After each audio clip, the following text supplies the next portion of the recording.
Azərbaycanda yeni müavinətin verilməsinə başlanılacaq.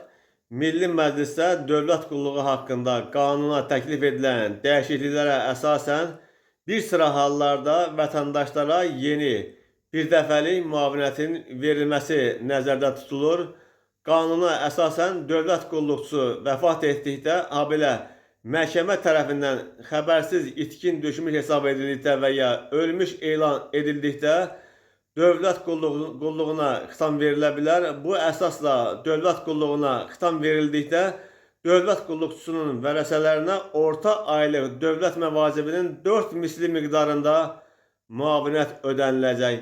Milli Məclisin deputatı Vüqar Bayramov bildirib ki, 2024-cü ilin yekunlarına əsasən dövlət qulluqçularının sayı 27,4 min nəfərdir və onların orta aylıq nominal məvacibi təxminən 2000 manatdır. Bu deməkdir ki, yeni müavinətin məbləği orta hesabla 8000 manat olacaq.